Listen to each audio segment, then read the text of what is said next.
What is it? What wasn't going? So if it was. He was making sure. Yeah. Let's go look. Wait, what's the liability to asset ratio now? It's still really high. Well, that's Huh? I taped it down. What? And the bad part is it's just me up front. So I'm not, I'm talking to nobody. What's next? Well, this leads to a credit freeze. Because what happens is the financial failure leads to a credit freeze. A credit freeze is this. Think of it in this term. Let's go back to Bank A and Bank B. Bank A, what bank did I say collapsed? D. Bank D. So Bank A and Bank D. Why not, right? Bank D collapsed. Everybody who had a savings account in Bank D, what happened to that money?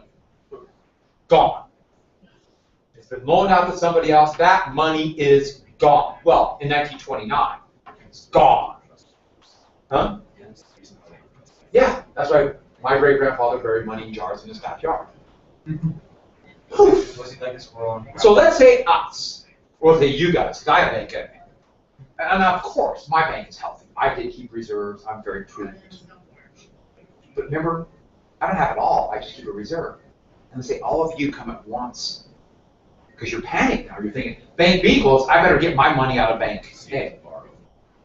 So what do? Wow, but then don't you borrow from D and D doesn't have stuff? Yeah. Would you loan to any bank? No. Nobody knows what they have for assets now. That's where you get a credit freeze. Nobody loans money to anybody. And so, I don't have enough money to pay you back, do I? What happens to my bank? It goes under. And that's why this is so scary. If everybody is worried about their assets, if everybody's worried about the value of their assets,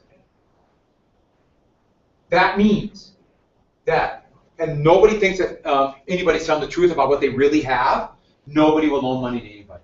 And that spreads to the entire economy. Banks are scared to loan money to businesses. Banks are scared to loan money to individuals. Businesses are afraid to give to do too much on layaway, that sort of thing. Everybody's afraid to loan. And then we have to. And well, it could, there's all kinds of things come out of that. But the problem is when the credit freeze hits, it could go on for a very long time. Because it takes forever for the surviving banks to begin to think, okay, we can trust what you're saying. We are still basically in a credit freeze now from 2008. That's exactly why the government has given banks trillions of dollars. Like, even no interest loans are just like literally given. Both. No interest free money and also money they don't have to even pay back. Free money means no interest. Here's free money, take it, do what you want. And so that's a credit freeze. The credit freeze lasted for most of the decade of the 1930s. This is an economic disaster because it's really hard to get out of, and it leads to another problem. Before we get to that problem, we must go to number 4, the gap between the rich and the poor.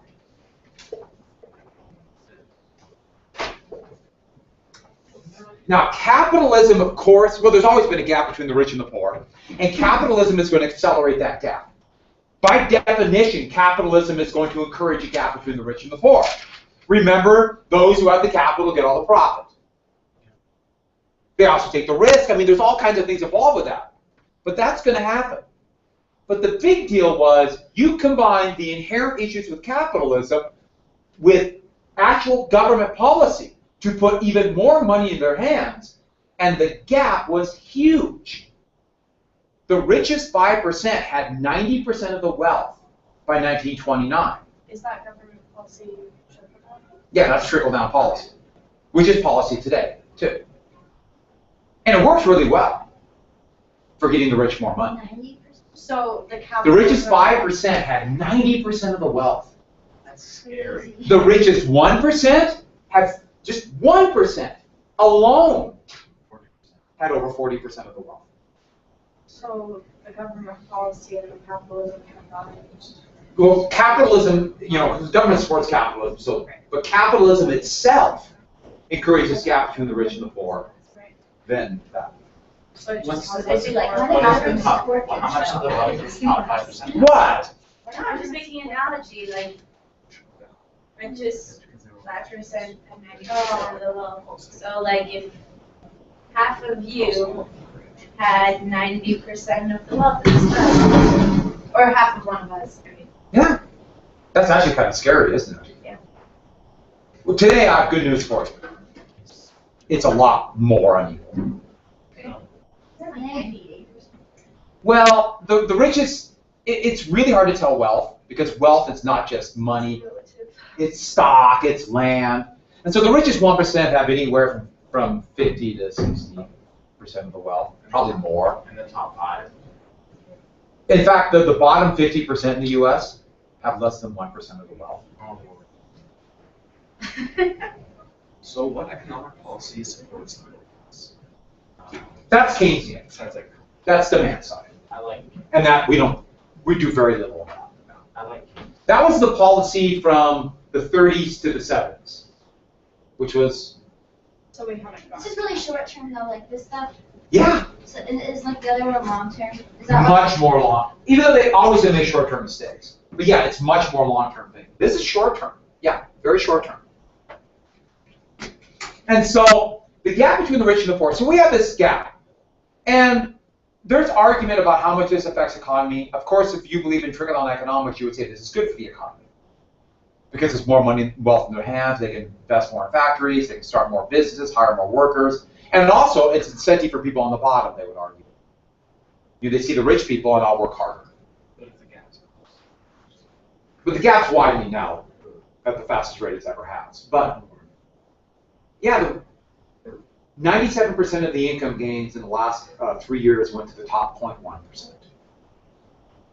97% of the income gains, not income, income gains in the last 3 years. To the top 0.1%. Yeah, that's pretty remarkable. I don't know if you know this, but being a teacher, I'm not in that 0.1%. And I don't think that's fair. was. Not even close. You make decisions. I do because I care about you. Okay, so Really? Isn't it 'cause you you're like my family.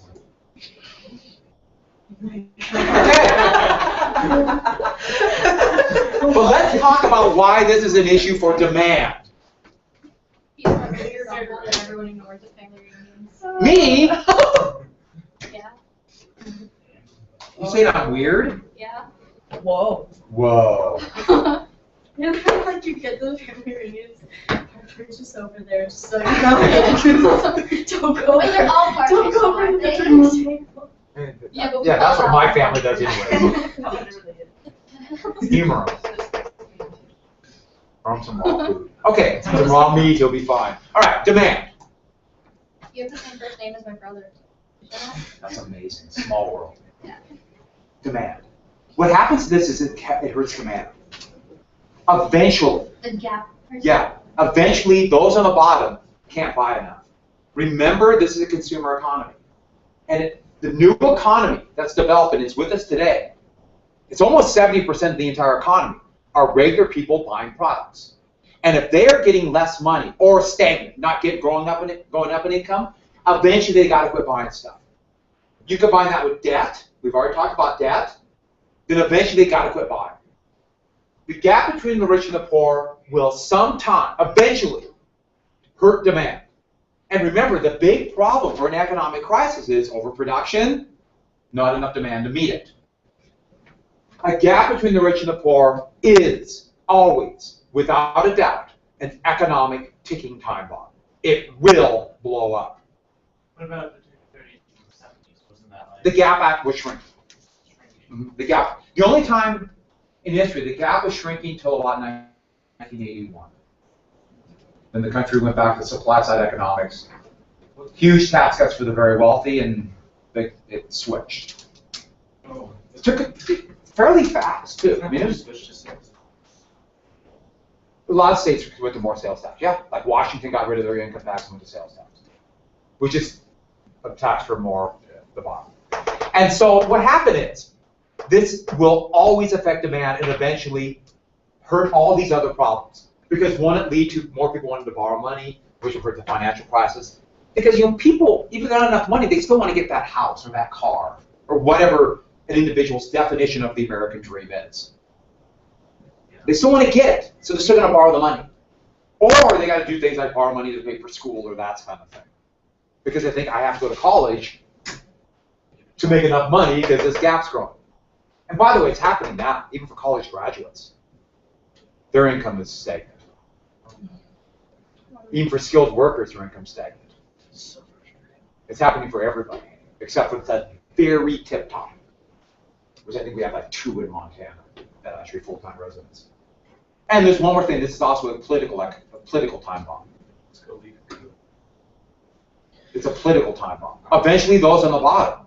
If you have a system where you lead somewhat of a democratic republic, the people on the bottom will eventually say this government's not working for us. The system's not working for us. We need something else. What's another option? What's another option? Fascism. Communism. Yeah. During the Great Depression, the Communist Party grew, and there were fascists all over the place. Oh, okay. Especially by the very wealthy.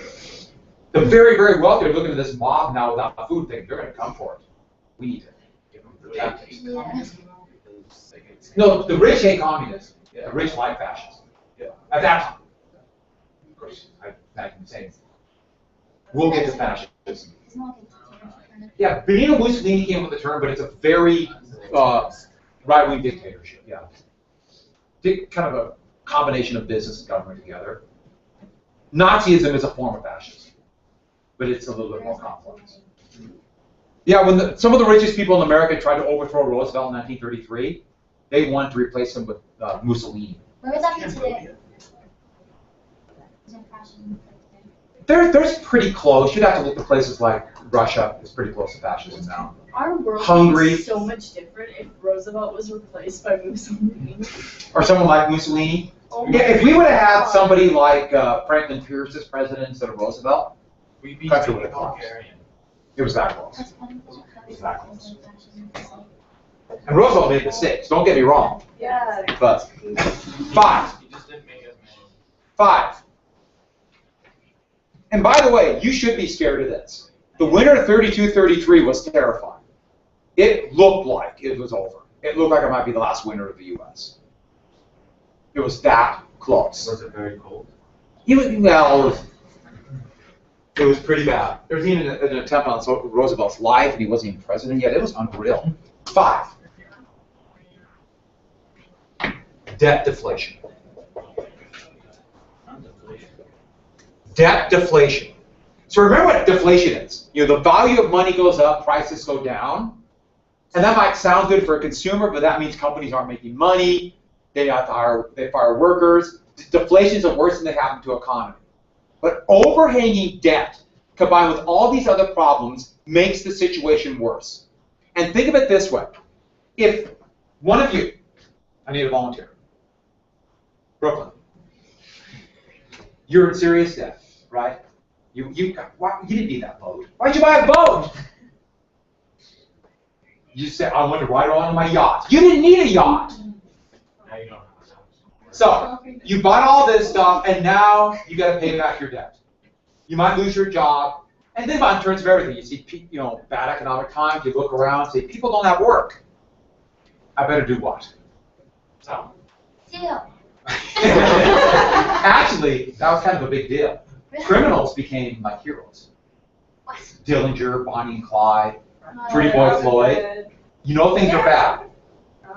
And so you look around, see people don't have jobs, you think, I better do a couple things. First off, you're right. Sell the stuff I don't need to pay back my debt. And also, are you going to go out to eat as much or buy those new clothes? What are you going to do? Workshop. Save and pay back your debt. Now that sounds smart, doesn't it? If you have too much debt, but if everybody does that at the same time, what happens to the economy? Oh, wow. Then everybody quits spending at the same time. So demand is This is a serious problem. It's called debt deflation. If everybody stops spending, what happens to the economy? Demand drops. If demand drops, what happens to your debt? It goes up. Your debt will actually go up. So what do? You save. You save more. You sell more of your stuff. And by the way, what happens to the price of your stuff? If everybody's selling at the same time. And then what do? My debt's not going down. What do? Save more. And that's why it's good not to have debt. And that's why there's a name for it. It's called the paradox of thrift. That's debt deflation. What's a paradox of thrift? It sounds smart. In fact, it is a good thing to pay back your debt if you have too much debt. But if everybody does it, it can actually cause more debt. Or at least keep the debt stagnated. So if you want to make money, and if they went under, would you owe them still money? Or It's very complex. is it an asset so you have to pay to other banks, or like since you're an asset, would you have to pay your debt that you still have to other banks? It depends on what happened to that bank. If the bank goes bankrupt and then sells to another bank, then you got to pay. So, yeah. There's so many steps to that one. And do you know what I mean about paradox? It's, and this is actually a big deal because it doesn't make sense. And it's, if you just think about, oh, you have too much debt, you pay back your debt. But then it hurts the economy. And everybody does it. And that makes the situation worse. Isn't this where So it's like Keynesian short-term economics come in? Yeah, Keynesian economics that's his vision of this. So like short-term. And we will get to Keynesian, no problem. That's more long term. This is actually very short-term thinking, but in the long run. Yeah. But actually, ideally, you want to make a situation where you don't have that much debt. But what happens is every time there's no banking regulation, you have speculation, debt just skyrockets. Just skyrockets for everybody. And the gap between the rich and the poor hurts the debt too, because people try to make up for their stagnant or dropping wages. They borrow to get those things. Debt deflation is really hard because how do you get out of debt deflation?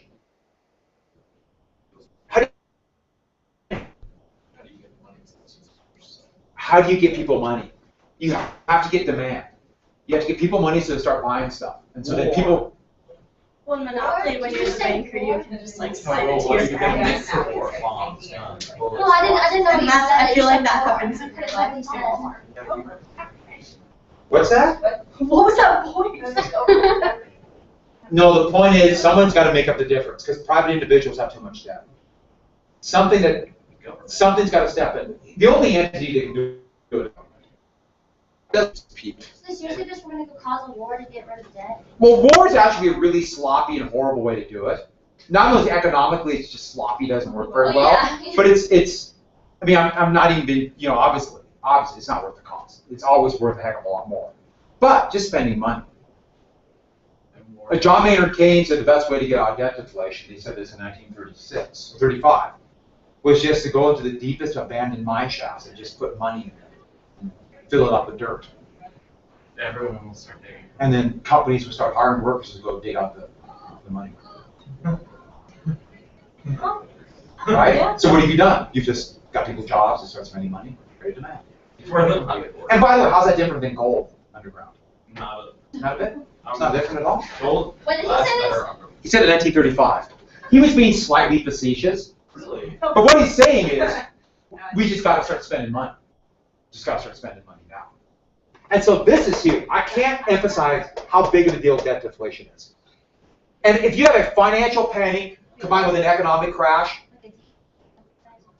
that makes Yeah, it's not like an essay emphasis or a short idea emphasis. we should. So like over stars. But let's get back to this. Definitely put 3 by it. Let's get back to this. Debt deflation along with an economic crash. I'm sorry, not debt deflation. An economic crash along with a financial panic together leads to the worst debt deflation. Because you combine that with a credit freeze. That's why 1929 was so bad. That's why 1893 was so bad. That's why 2008, we're still in it. Wait, economic crash and financial panic. Together. Really, really bad. Yeah. So you have the economic crash, which was step 1, cause number 1, and the financial panic, which is kind of 2 and 3. Yeah. All right, last thing before we go and learn how to take the better smartish. Number 6, the government. The government made mistakes, partially out of ideology of trickle-down economics, partially out of just ignorance, but the government made a number of mistakes. That's supposed to be government, G-O-V. Oh, did you see my face? Yeah, government. And what did government do? Stop spending money. We're on the right track, but the first thing they did is the Federal Reserve,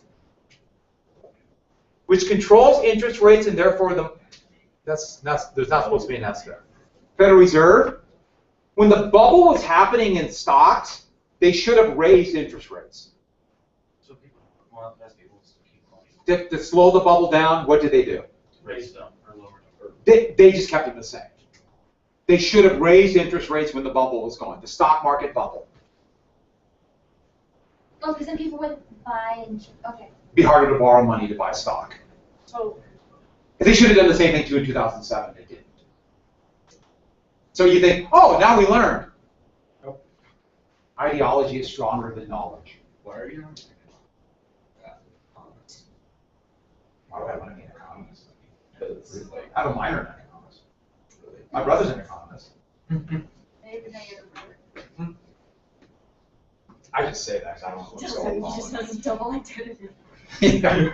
No, I'm just so alone. I'm gonna act like I have a brother. Somebody who likes me. How many siblings do you have?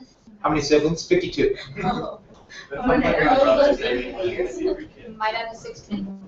Ah! So the Federal Reserve should have raised interest rates. They didn't. Wait, and there's one more thing. And then when the economy got bad, what should they have done to interest rates? lower? They kept them the same. When they should have raised them, they didn't adjust them. When they should have lowered them, actually what they did is they lowered them too late. They lowered them too late.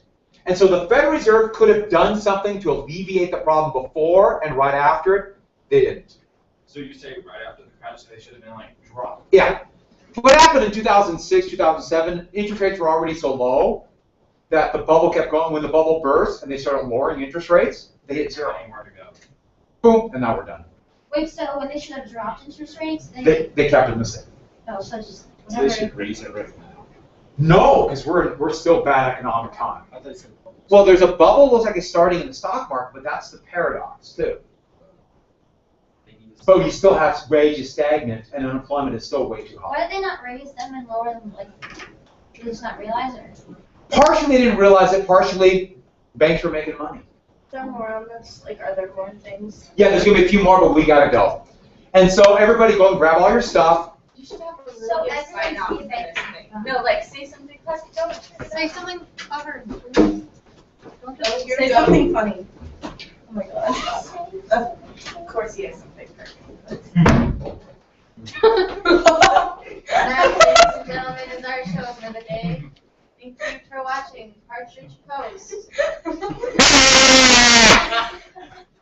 All right, we're done. It's just gonna be like, what?